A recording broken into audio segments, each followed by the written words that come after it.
please welcome to the stage Chicago Bears Pro Bowl quarterbacks, Jim McMahon and Mitchell Trubisky, along with your hosts, Jeff Joniak and Tom Thayer.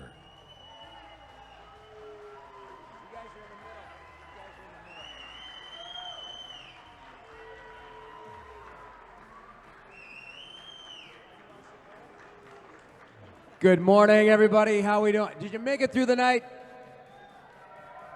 Glad you came out first thing in the morning.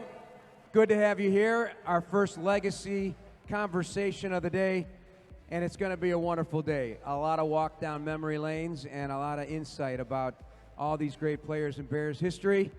Mitchell Trubisky and Jim McMahon meeting for the first time, right?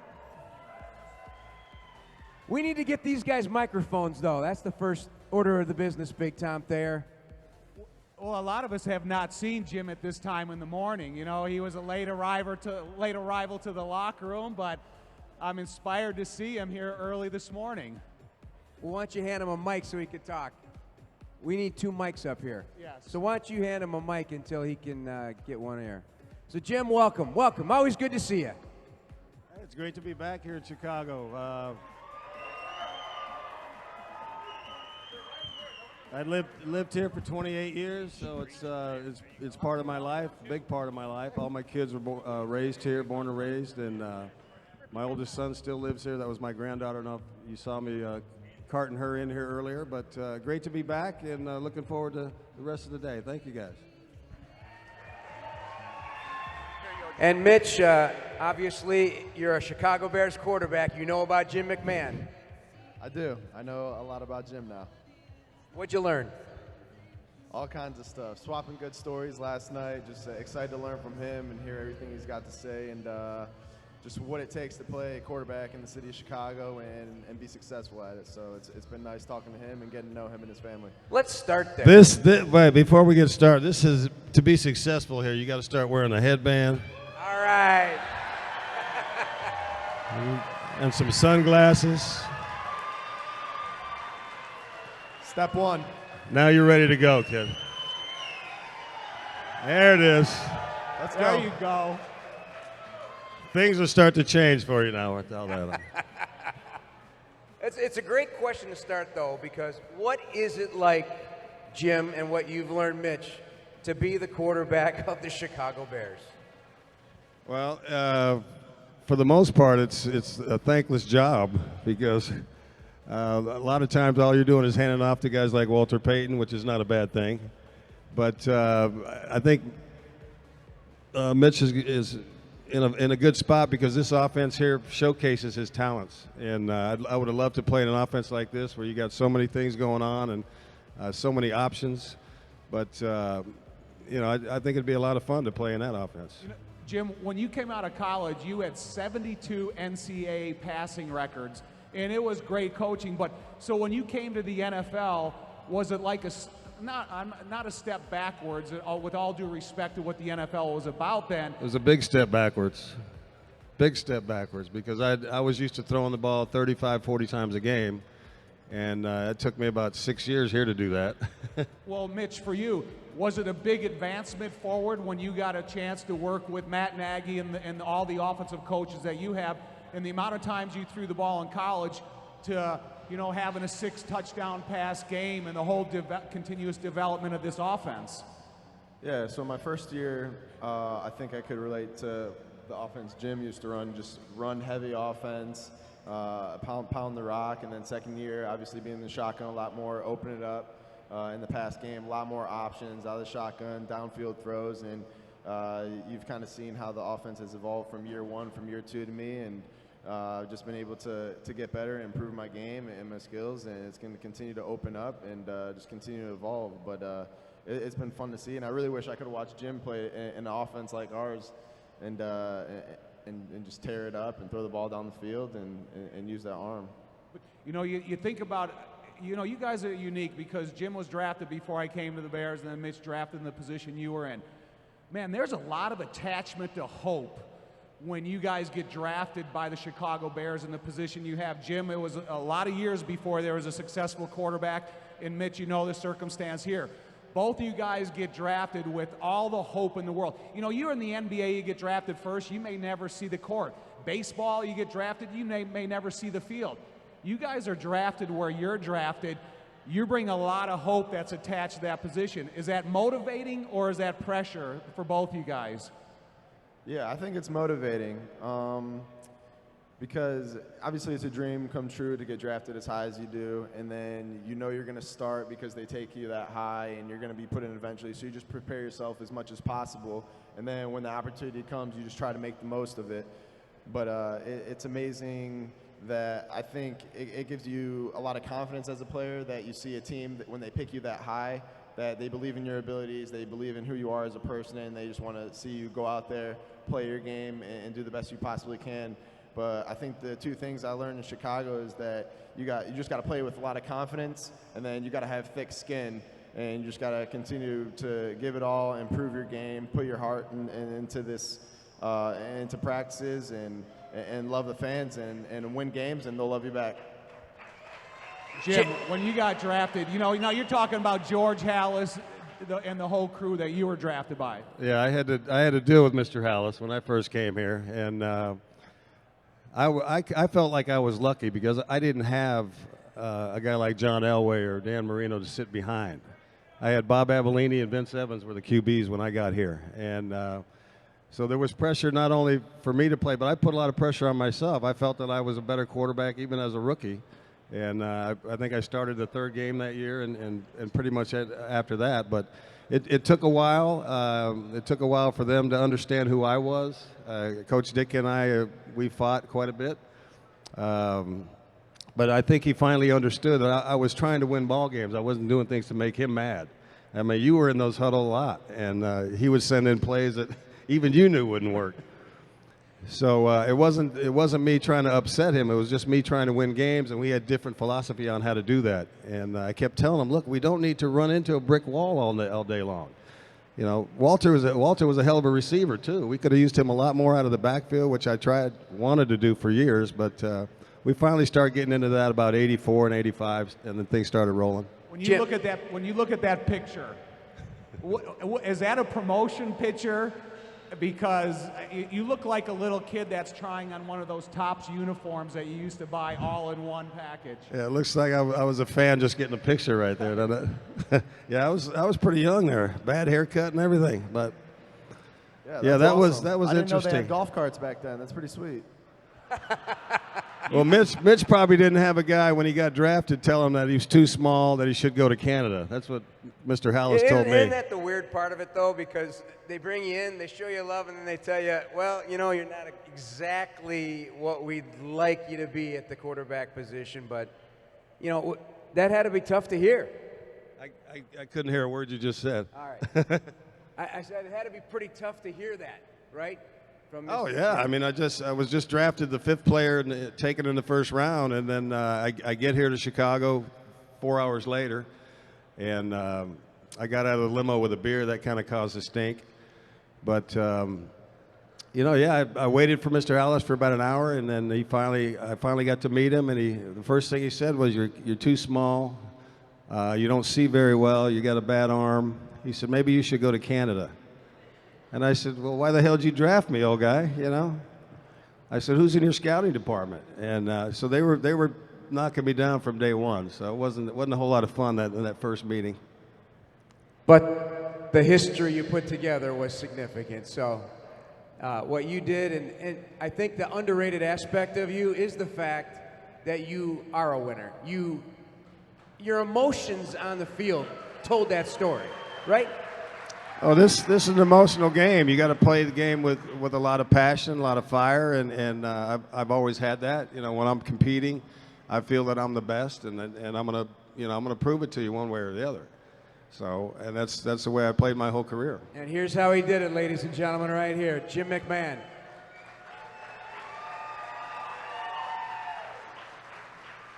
The Viking game is the one that everybody talks about.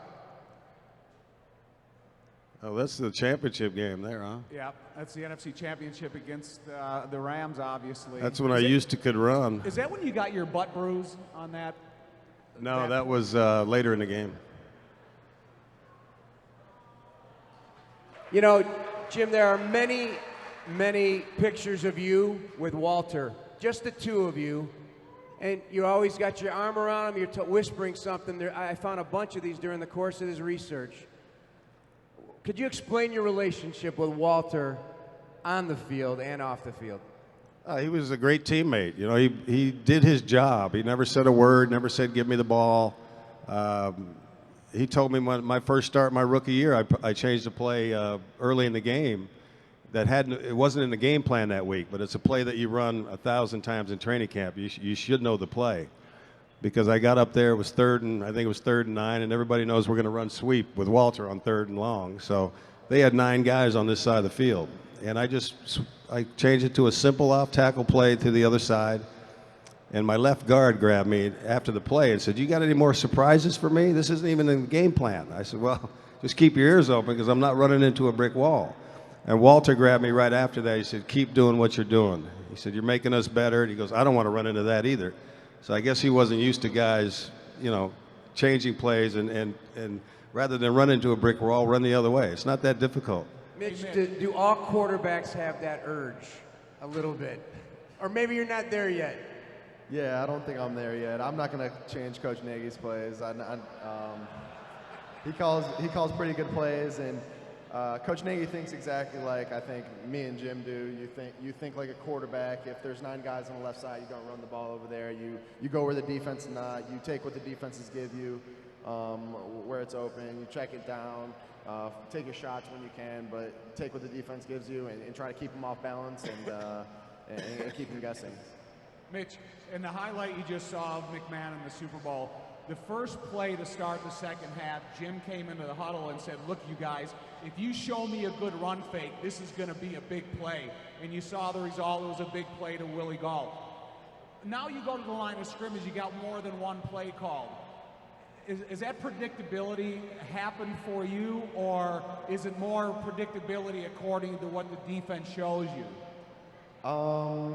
I think it's more what the defense shows us. We have a lot of options within each play that we go to a line of scrimmage and we have a base play, but it could change a route, protection, and scheme based on what the defense is showing us, and we have a quick adjustment at the line of scrimmage that they're what they give us, and we go into a play, and then they show us something else, then we change it really quick, and we say, okay, this is going to work based on what the defense is giving us. We just change it, roll with it, and execute it, and everyone does our jobs, and then we're clicking. Mitch, the moment you got drafted, explain to everybody how you felt, the circumstances around it, and just the whole process of the recruitment of Mitch Trubisky by Ryan Pace and his staff. Yeah, it was crazy. I actually got a pretty good story. I got to thank Jim for helping me get to Chicago. So throughout the draft process, I was meeting with different teams. I didn't know who was going to draft me, obviously. And the Chicago Bears came to North Carolina, and we kind of had a secret dinner because they didn't want anybody to know that they were interested in picking me. I had no idea they were interested.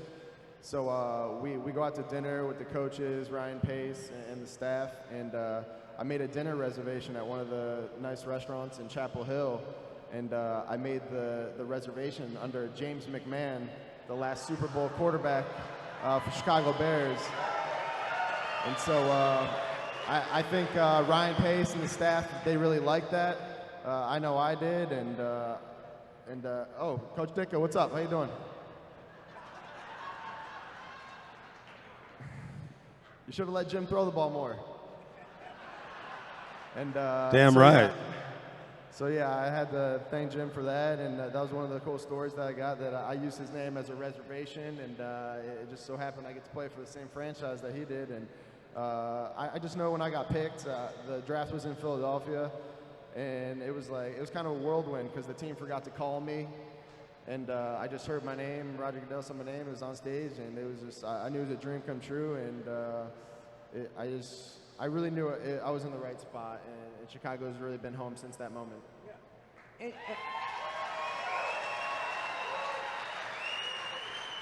That's vitally important for a player to feel at home, because you don't know where you're going to go. You really don't. You want to go certain places, I'm sure, in your mind's eye and in your heart of hearts. And Jim, you may have felt the same way.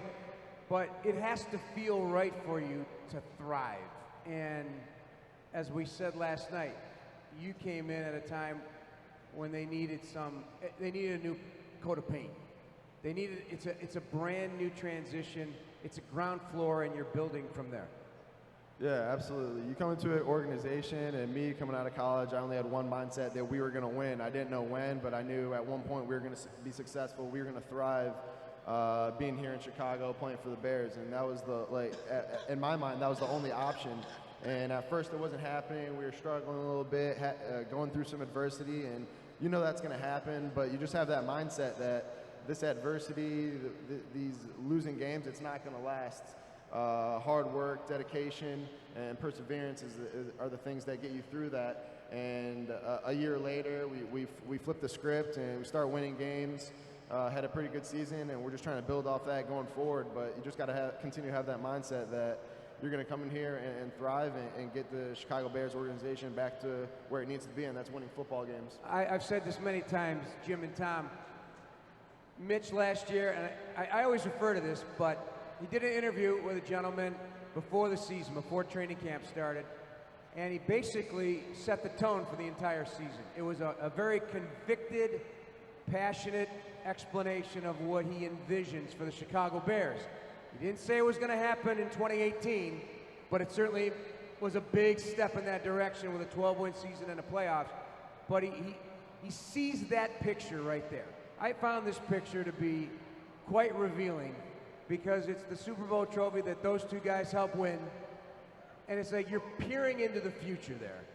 It's what you want. It's what every player wants. Is that what you're feeling right there when you walk in as a brand new draft pick looking at that? Yeah, it's pretty surreal looking at that. You walk into the Bears facility and you see all the history, and you just feel very lucky to be a part of it. And looking at that trophy, I mean, that's what every kid dreams of. And just me being goal-oriented and shooting as high as possible, you think attaining that is definitely, it's within reach. If we just continue to work, continue to stick to the plan, believe in each other, and just keep working, that's the goal that we're going after this year. And the other cool thing about the picture, I think, is the quote in the back from George Halas: "Nobody who ever gave his best regretted it." And I think if you do that in any aspect of life, whatever you do it with everything you possibly have, and you won't have any regrets. So that's what we're doing, and I think if you do that, then you get a little closer to that trophy. You know, hey, Jim, we see that picture of Mitch. We saw that picture of you sitting with Halas and Ditka. You guys both look like you're 11 years old. How do you get the patience between when you get drafted in your first start, and do you guys both remember your first start? Because I think anybody that gets drafted in the NFL, I'm drafted here to be a starter. I'm going to be a leader. What took that time in between you and your first start? Well, like I said earlier, I didn't have the Hall of Famers in front of me, so I felt that I should be playing right away. But after going through training camp, I wasn't ready week one. I knew that, and Coach Ditka knew that. I believe Bob Avellini started the first game. I think Vince Evans started the second game, and I started the second half of the second game. And then my first start was against the Detroit Lions, and that's something I'll never forget. I think we had to go the length of the field to kick a field goal to win that game, but we did win it. But I think the first throw I had was I threw a pick six to the strong safety. So I didn't have a real good start, but Ditka stayed with me, and I think he knew that I knew what I was doing, or I wish he would have told me that, because he thought I was doing everything to make him mad. But I think he finally understood I got the game. I mean, coming from the offense that I came from in college, I mean, I was so used to seeing pretty much anything on the defensive side of the ball, so nothing really surprised me in the pros. And I think he finally realized that I actually did know what I was doing. So. Mitch, how about you in between getting here and your first start? Impatient, or was it a time that you needed to grow? I mean, I think as a competitor, I wanted to start from day one, but I believe I started week 5 against the Minnesota Vikings on Monday Night Football, which is a very memorable start. I mean, as a kid, you dream to play on Monday Night Football, and to go against the Minnesota Vikings at home at Soldier Field was absolutely incredible. We came up short, but I threw my first touchdown, a tipped pass to Zach Miller, so that worked out. But I think it was a little tougher for my development coming in because, I mean, all through training camp and even leading up to that week, I was taking reps with the third and second team and just preparing leading up to that point. And all of a sudden, for the first time, I'm about to play a game with the starters, and the first time I'm getting reps with them was that week. So I thought it could have helped just getting reps with them more early on from the beginning, but the more reps, I feel like I get better with each and every single rep, coming in the game, coming in practice, and being out there going against the starters, especially going against our defense. They just prepare so well week in and week out, and it's a continual journey, just trying to keep getting better. You know, there's nothing can be as more humbling as watching tape with all of your peers after you play a game, especially your first start. Jim, we used to sit in there and Dick would run the projector and he would take it easy on nobody.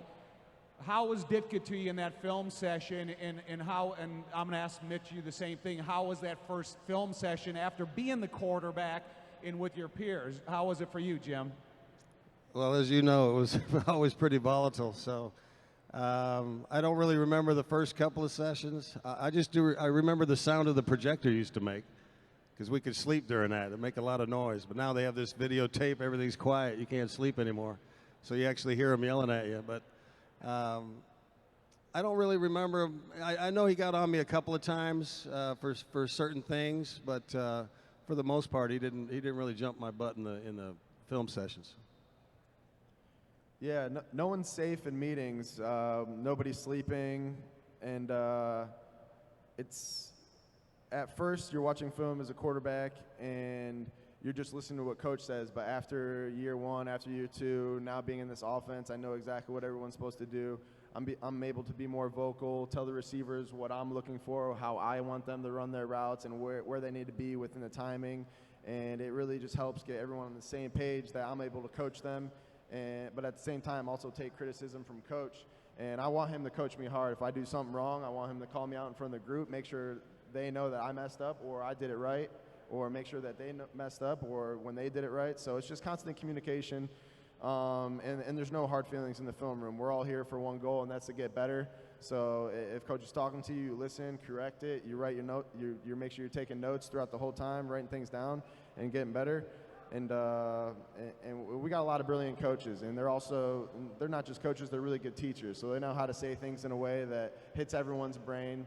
If you don't understand it the first time, they can say it in a different way to make sure everybody gets it and everyone's on the same page. And there's no egos. It's not I know more than you know more than me. It's just let's figure out what works for this offense, where we can be at our best, where we can keep rolling, and we're in this together. So let's make sure everyone's on the same page, and let's just go and get better. By the way, there's a give him a hand. Give him a hand. You guys have the ability to write down questions, and we'll take your questions up here and read them to these guys in about the final 10 minutes of our seminar here today.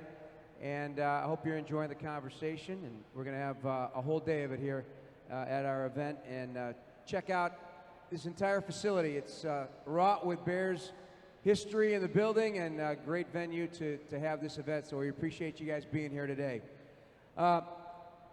When I was going through this stuff, and Tom and I were trying to put together a plan for this, Jim, it's hard to capture somebody's career in 50 minutes, and yours just starting. But whether it was your own idea of how you wanted to be perceived or the reality of it all, going through some of the you were on a lot of magazine covers. So you had a poster, the Mad Mac poster, Rolling Stone, the Rock and Roll Quarterback, the McAttitude, a Maverick. Did you embrace all that? Did you feel that was reality, or was it just how you were perceived by the outside?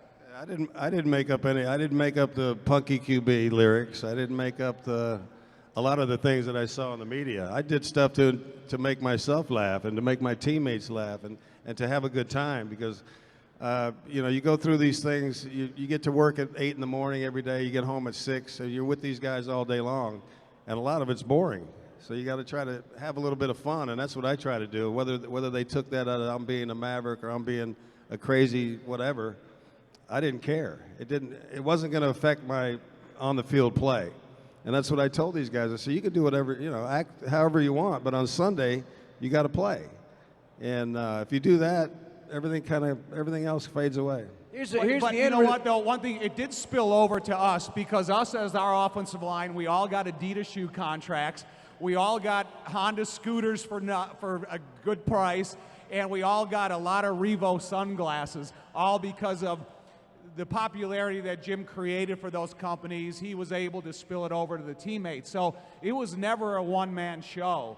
It was being a part of the Bears team and how it spilled over to everybody. And I think we all were super appreciative of it. But as Jim said, when it came to Sunday, you know, all that stuff was just the extras, and it was about winning games. Here's the end result of that. So just going through all the statistical analysis of your career, there was a stretch that when you were the starting quarterback, you won 29 of 31 games during one stretch. You had a 1-point loss, 2-point loss to Denver, and the other one to Minnesota. I mean, you hit your stride. Do you ever think about the fact that if only you could have just beat that injury bug a little bit, I mean, your record as a starting quarterback was already great. It would have been spectacular. Well, I mean, I was playing hurt when I first got here. I mean, in 1984, I played with a broken throwing hand for 4 or 5 weeks. And people asked me why I couldn't throw a spiral. I couldn't feel the ball. You know, they'd shoot my hand, this bone here, they'd shoot it all around the bone, and they'd hit a nerve, so I'd be numb to my elbow. So balls would be going like this. I mean, they're still getting in the vicinity, but they weren't pretty. And I played with that until I injured my kidney later in the season. And that ended in 1984 for me. But the following year, I missed, I think, 4 or 5 games that year because of my shoulder was starting to get bad. And then, and if I'm not mistaken, did you regret playing through that particular injury? I think you were quoted as saying that's the one injury you regret. Well, in 1986, yes, because after the first ball game, I should have not have played. My shoulder was gone. I had no labrum. My arm was coming in and out of the socket every time I moved it. And I kept telling them that. I kept telling the coach, the trainers and the doctors, and they kept saying there was nothing wrong.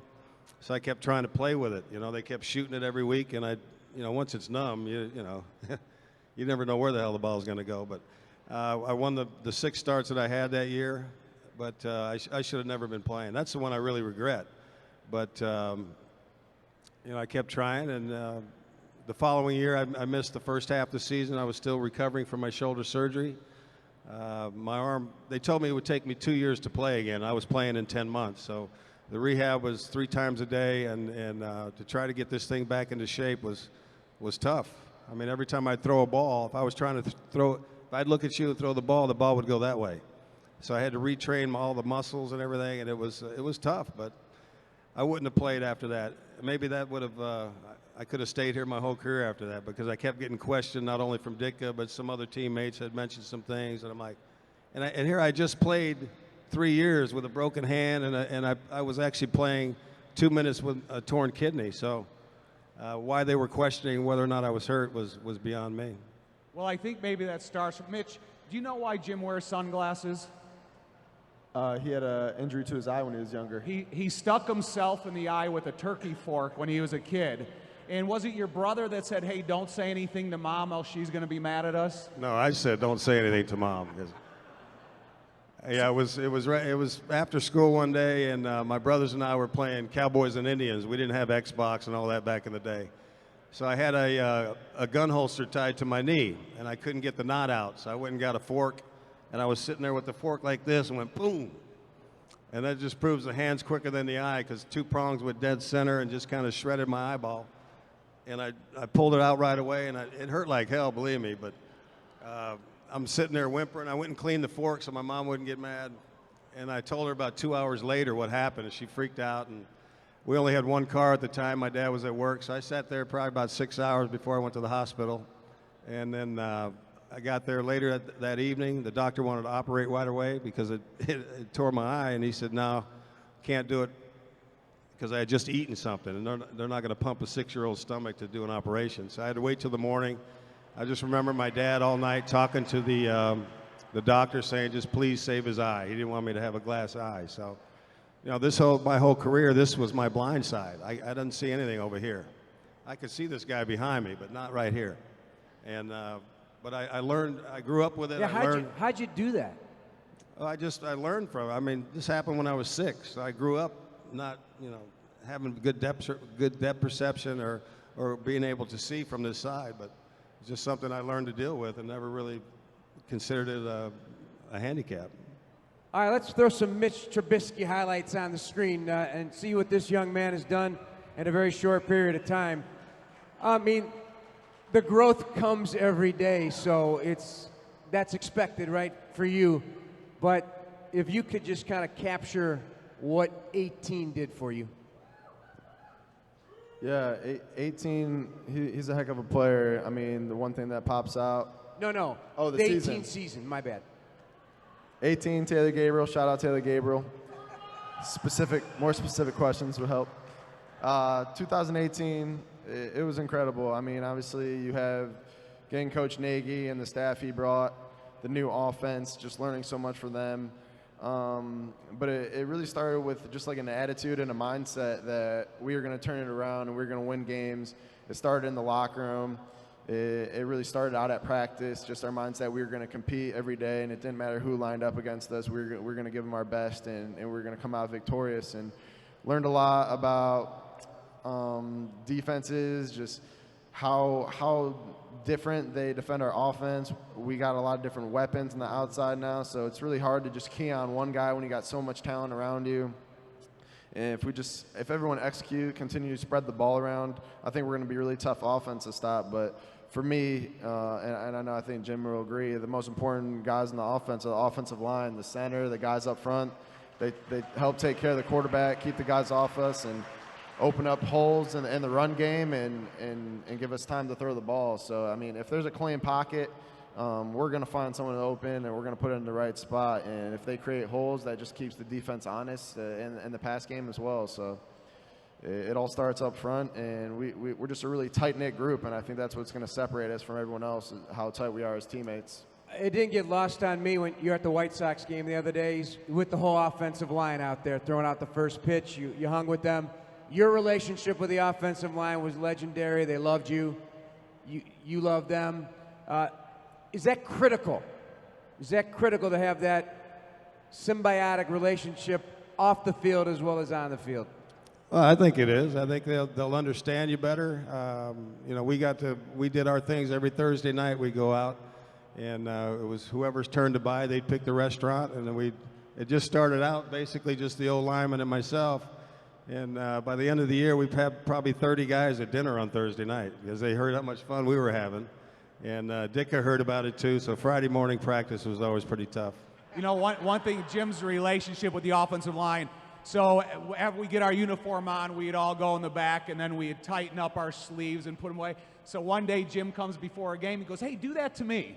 So now we got McMahon in there. He's got his sleeves rolled up like he's an offensive lineman, and it is the different relationships when you see Cody Whitehair escort Mitch into the end zone on his run. You know, it is that camaraderie that develops in the hard times of the games, but in the good times on the practice field. And Mitch, it's a continuous development, especially when you have these guys like Cody and Kyle and Charles Leno and stuff, and Bobby Massey that have been around for a long time, and the development of James Daniels. Yeah, it's awesome. And I think the first thing I had to do coming in here, just being a younger guy, is just earn the respect. One, with my work ethic, and then two, I think just who I am as a person. And it's all about being authentic and genuine and develop real relationship with them that go beyond football. Just hanging out with them off the field, getting to know them and their family, and just really becoming brothers, not just on the field, but for life outside the field. And I think that it just translates to success on the field, that you're gonna, no matter what happens, if everything is going really well or if it's not going so well throughout the game, you're going to stick with the guys right next to you, and you're just going to go out there, have fun, and make plays happen. And I think I just developed a relationship with my linemen that it's all love. It truly is. We truly are the family, and they want to protect me, and I'm going to do everything I possibly can on the field or off the field to make sure that they know that I have their back as well. Are there we can't do anything as quarterbacks or receivers or running backs without these guys, and it's futile to think anything differently. Games are won and lost with the offensive line, and our guys didn't get enough credit. These guys led the league in rushing 3 straight years, which had never been done. And I don't think it's been done since. And everybody knew we were going to run the ball. And that's a tribute to the 5 guys up front, because even though there's 8 men in the box, we still got it done. And these guys were pretty damn good. Yeah. Like I said, we can't do anything without them. If we have one guy that doesn't do his job, you're going to get smacked. So 5 guys in cohesion, along with the tight end and backs, I mean, they win and lose ball games. It's never going to change. Did you play quarterback with an offensive lineman's mentality, and do you find yourself doing that at times, Mitch, in games as well? No, I played the game the only way I knew how, whether that be alignment or what. But I wasn't afraid of contact. I've always been one of the smaller guys on every team I've ever played on, so I was never afraid of getting hit or getting hurt. That's just part of the game. But I don't think I put myself above them. I was part of them, and that's, I think, why we were successful. Yeah, I think I've learned to, I mean, I hear it from you guys too, like I got to slide, I got to get down, but as a competitor, you want to get those yards, you want to do, everyone else on the field, especially your linemen, they're sacrificing their bodies for the betterment of the team, and when you get a chance to carry the ball or pick up extra yardage as a competitor, you want to do that. But you just got to continue to keep the big picture in mind, and for me, that's staying healthy, getting down, playing the next play. And knowing when the journey's over, especially when you're carrying the ball, the defenders, they're coming to take you out of the game. They're trying to take your head off and make sure that you know that they know that you're out there. And so it's a learning process, but at the same time, like Jim said, we're going to play the game the way we know how, and that's just balls to the wall, picking up extra yardage, keeping plays alive, and doing what I need to do for my team to make sure that we're successful. And with emotion, which you definitely play with emotion. When you guys had a successful play, highlight after highlight, you got an ear-to-ear grin and you're wired up. And that last touchdown run you saw in the video against Detroit, I've talked to you about that particular play. It's like you got in the end zone, you had this primal scream. It was almost a symbolic thing for you, just in a short period of time. You know, there were doubters. There were doubters about you being selected that high, and I think that lives within you, doesn't it? Yeah, I do have, I don't always show it all the time, but I do play this game with emotion, and I think it helps for me just to stay even-keeled throughout the game so that I'm able to be focused. And sometimes my receivers know when I'm playing with too much emotion, because they're like, Mitchell, you got to take some off the ball. It's coming in too hot. You're hurting our hands. Just like put a little touch on it so we could catch it. And so you don't always got to come out that fired up. So for me, it's just staying even keeled. So I'm focused, locked in. But every once in a while, you just got to let it out. And that was like throughout the season. We were being doubted, and we were in a tough spot. We just continued to win games. And after that touchdown, I just wanted to show how fired up I was, and that's what it was. But there's always a time and place for showing your emotion, and I think my teammates know, especially at practice, throughout the games, what you say to them in the huddle, how you say things, and they can see it in your eyes at the end of the game. You can't see my eyes right now because I got these nice sunglasses on, but when you step into the huddle, when you're on the sidelines, when you're in the locker room, your teammates can look you in the eyes, and they know what you're about. They know that you're ready to go. They know that you're confident, locked in, and there's really no doubts about what's going to happen on the field by looking in your eyes and knowing how confident that you are that the job's going to get done. So it's all mindset, it's all attitude, and sometimes you just got to let it out. And we feel the fans' energy as well, so the emotion doesn't stop on the field. You feel it coming from the stands, trickling down, and as a player, you just want to go crazy and make big plays. Hey, Jim. So after touchdowns, most of us would get a headbutt from you, and that was our way of celebrating. When you look at the allowing you to celebrate any way you want to nowadays in the NFL, would you have changed that celebration, or was the headbutt fitting of our time? No, I wouldn't have changed anything, because that was basically all spontaneous. You know, now these guys they're practicing all week for their touchdown dance, it seems like. So it was just one of those things. Hey, let's go get another one. And I know a couple of us actually tried to knock each other out. I know Becker tried to get me a few times.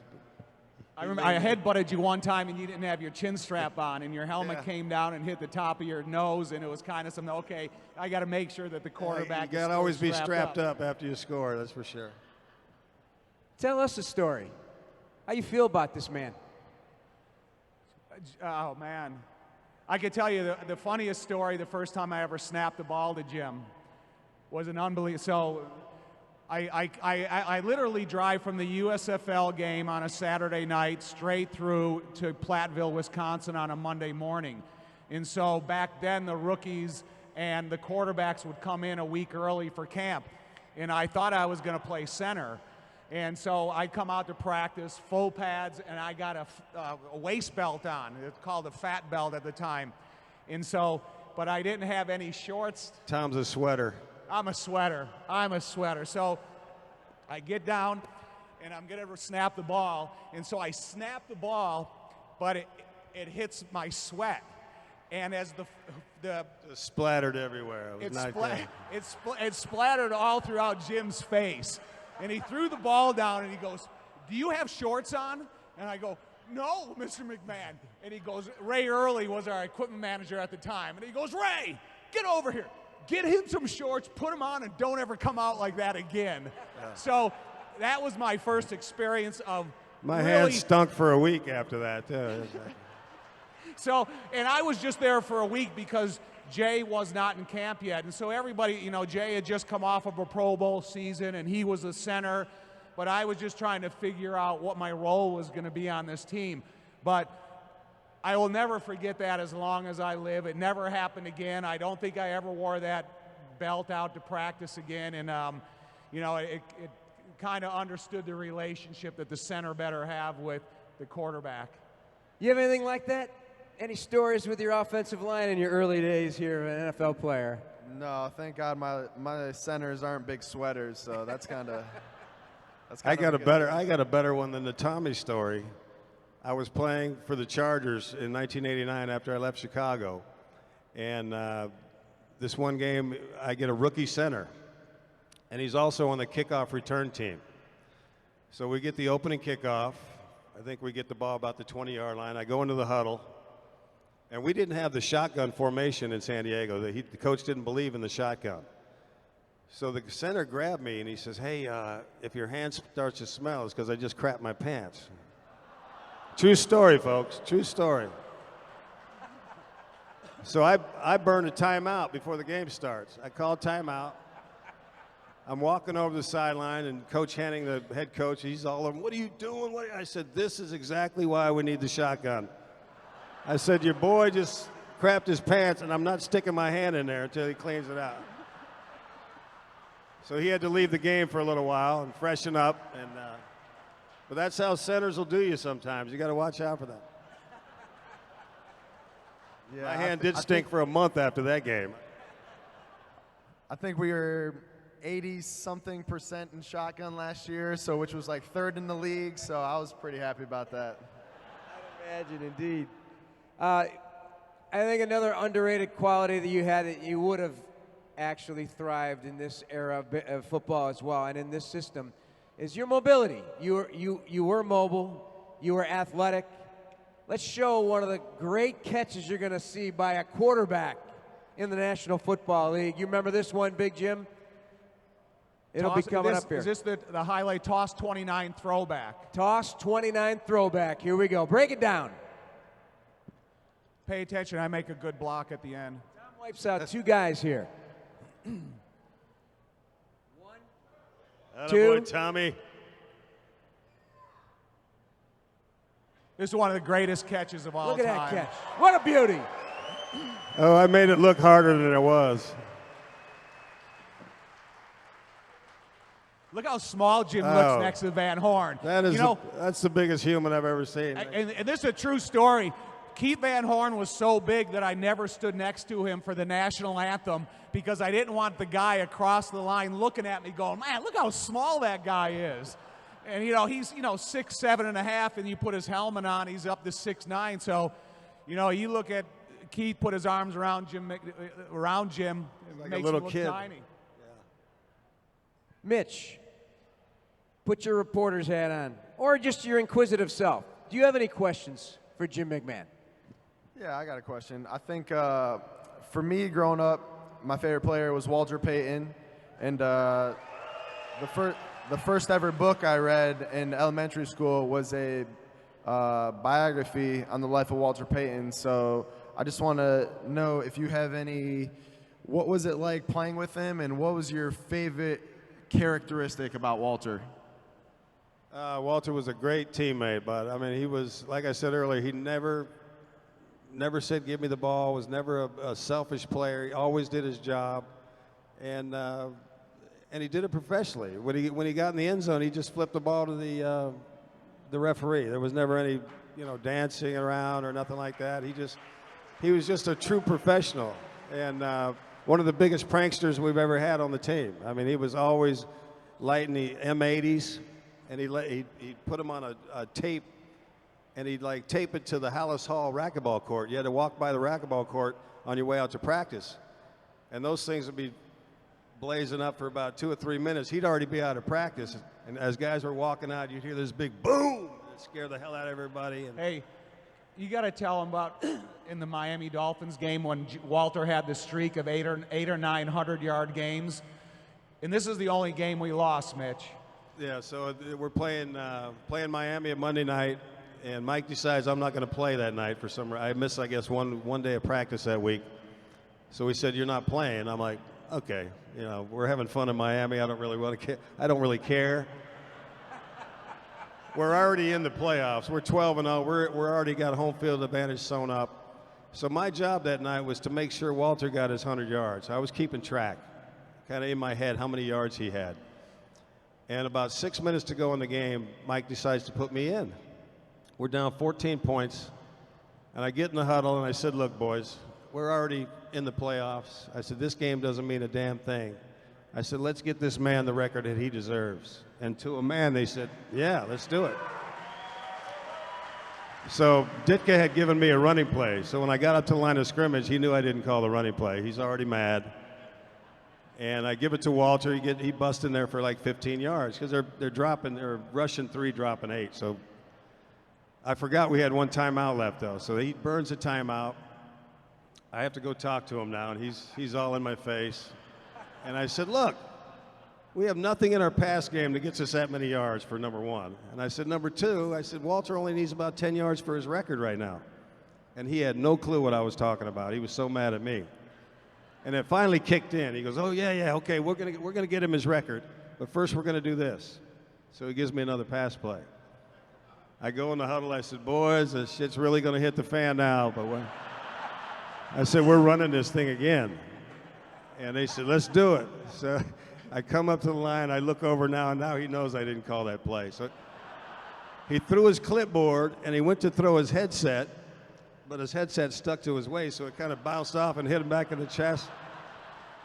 And meanwhile, I'm running the play, watching Walter run, right? And he got another 10 or 15 yards. I said, "All right, now let's try to win the game." But he did end up getting his record. I was happy to see him do that because he deserved that at the time. And we didn't need the win anyway. It would have been great to go undefeated, have an undefeated season, and do all that. But I think that was more important than that. We did what we set out to do. That was win a championship, and so I was glad that we got both those accomplished. With Jim has started that year 11-0 and the Pro Bowl. You can't get better than that, plus the championship. So take us to Super Bowl Sunday. Well, I was having a great week up until I think it was Thursday morning. We'd been there Monday, Tuesday, Wednesday. We had no curfew, so it was a good week in New Orleans. Thursday morning, I got woken up by some irate fans screaming and yelling at me, saying they're going to kill me and all this and that, and I had no idea what they were talking about.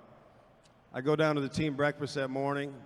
Jerry Venisi, our old GM, come up to me and said, "Oh, you really did it this time." Still had no clue what was going on. Then Ditka came up to me in the breakfast line. He says, "Did you really say that?" And I said, "Say what, Mike?" I said, "Jerry's mad at me. Some fans woke me up this morning. What did I do now?" And then he told me what had happened. I said, "And you believe that?" I said, "You actually believe I got up at 6 a.m. to do a damn radio interview with somebody I said, I didn't get home till 5 o'clock. I'm not getting up there. So I was getting death threats from Thursday on. So Sunday was almost a blur to me. I'd seen Black Sunday and all those crazy movies where fan wants to shoot you, he'll shoot you. So I was more worried about getting out of New Orleans alive than the game. You are honest to God, look me in the eye, worried about that. Oh yeah, I was dead. Wow. It scared the hell out of me and we practiced at the old Saints facility, which there was an apartment complex right behind that facility, overlooked the whole field, and nobody would stand by me at practice. I had to wear a different uniform. I think Jim watched too many movies and too much television. Holy smoke! No, you don't. I don't put it past these crazy fans, man. They'll do anything they can. But they also had a helicopter flying over practice, and you mooned the helicopter. Oh, I kept getting questions about my ass because I got in the NFC Championship game. The one time I did slide that year, I got drilled in my hip, and this side of my hip is about this big. And I really, if it wasn't for that acupuncturist, I would have never played in that game because my hip, I couldn't move, I couldn't walk. And so that was, where the hell was I going with that? What were we talking about? We were talking about you in the radio interview, and then Oh the yeah, apartment so they kept asking me all week about my ass or my butt, you know. So I said, I got tired of it. So the helicopter was buzzing us while we were doing calisthenics. So I kind of dropped trowel and showed them what it hurt. Hey, Mitch, you know, last year, October 31st, was a Halloween game, and you come in a kind of a Ditka costume. You know, The man likes to have fun, right? I know it's kind of gutsy though, because you know, there's not, you know, nowadays they got a camera on your entrance. Everybody sees it in the stadium. They play it on all the sports shows. They talk about it on the radio. Do you enjoy kind of putting that type of magnifying glass or that fun pressure on yourself? Yeah, you know, it's a little different walking the stadiums now. You get out of your car, there's immediately a camera right in your face. You got to wake up, brush your teeth, do your hair in the morning, make sure you don't just come in at 5 a.m. from the night before.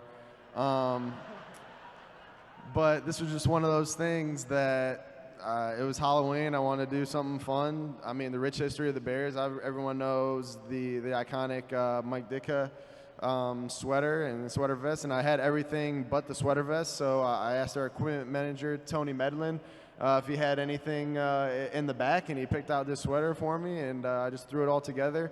And those are actually my mom's sunglasses. So she was wearing those that week, and I was like, yo, those are like the same exact ones that Mike Ditka used to wear. Can I use those for this week? And she said absolutely. So I came in, and it all came together. So a lot of people got a kick out of it, and I had a lot of fun doing it. But you just got to make sure you win that day, or else the costume is for nothing. Well, all the quarterbacks, you guys usually have pretty cool hats on when you travel on the road. Who's the instigator of the hat wearing? It's my idea. Yeah, I'm the hats, and then whatever one quarterback does, the rest of the quarterbacks have to do. So we do everything as a group. Mitch, to this point, in your opinion, what's been the most significant moment and development in your NFL career? I would say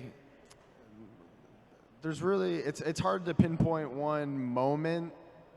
I would just say the continual grind and just keeping it in perspective that I'm truly living out a childhood dream of mine, especially playing in the great city of Chicago, and just the opportunity that we have ahead of us to be a part of history and to make our own history and just trying to leave a legacy behind and carry on the great legacy, which is the Chicago Bears. So I'm just very excited for what's ahead and continue to get better and see what's in store for the season.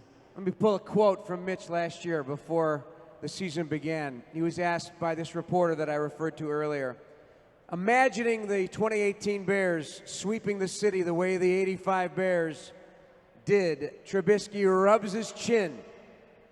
He says, it'd be iconic, it'd be legendary, it'd be everything you dream of. I think we all share that dream. You dream big. ever since you were a little kid, and you're realizing these dreams. Like you wanted this. How does that resonate with you? That your dreams are becoming reality? I think it's just a crazy thing that I'm able to do what I do on a daily basis. Wake up, go to the facility, play football as a job, and just keep in mind that it was the same game that I was playing growing up.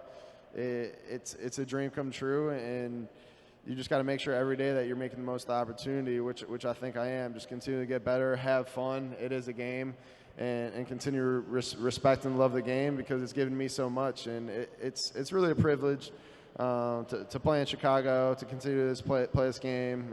It's truly a blessing, and you just got to keep that in mind that we're blessed to be able to do what we do on a daily basis, go to work, play football, have fun, and play with such amazing people and develop relationships that will last a lifetime. And last night, getting to see Jim with all his teammates and seeing Bears from the 60s and 50s and all the Hall of Famers, it truly is relationships that last a lifetime. And last night was a great example of that. So we're just very privileged to be able to do what we do. Jim, what did last night mean to you? I mean, I think guys, and whenever I've done interviews with guys, I always tell them, and Tom does too, that 10, 15, 20 years from now, you'll appreciate the relationships and the moments and the locker room and the weekly dinners that you had more than anything, but you need that time away from the game to really understand what it all meant. And I heard from guys last night, they were from every decade, just moved by last night being in that room all together. No, it was great to see the old guys and the young guys all together. This town has always been a Bear town, and it's always going to be a Bear town. And these fans, I think this is a hard-working town. These fans appreciate hard-working players, and they know who plays hard and who doesn't. And if you play hard for Chicago, they'll love you. And if you play hard and win, they'll love you forever. And that's the way it's been so far. So thank you. You know, on that same question, you know, Mitch is trying to achieve everything that you have been able to achieve. You talk about this event, it's got people from all 50 states and 7 different countries.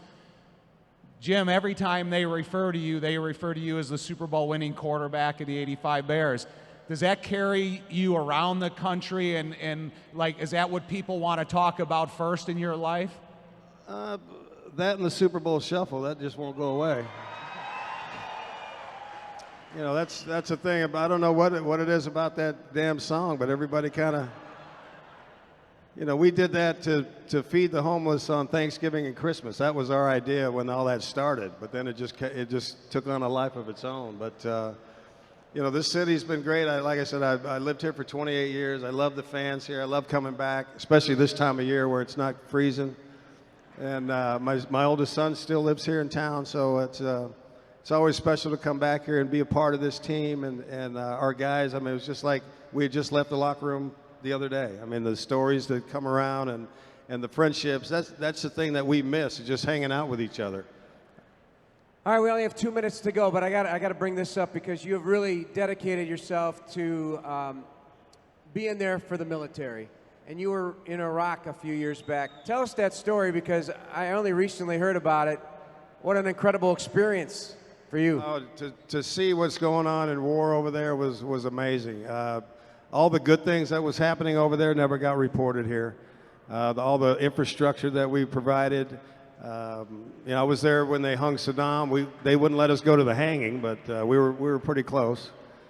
We actually stayed in one of his palaces that night. But just to see what our men and women go through during times of war was amazing. And it was I was supposed to go back to Afghanistan the following year, but that got nixed. They said, "Oh, you made it once, you're not going to go back."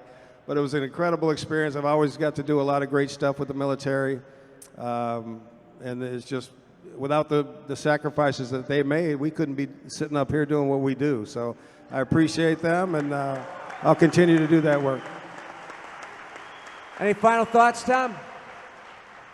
Hey, I think everybody here is looking to the future, but learning from the past, and I think that's the great thing about this event. Last night, having a chance to go in that room, and you talk about the generations of players from 89 years old up into the guys that, you know, the 20-year-olds from last year's team.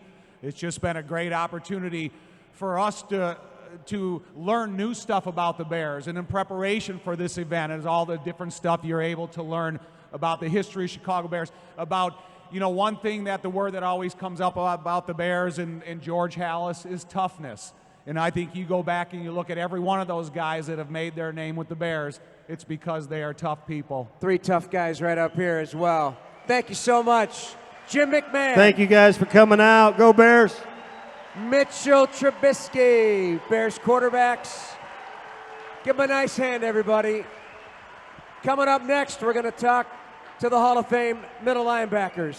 Thanks, fellas.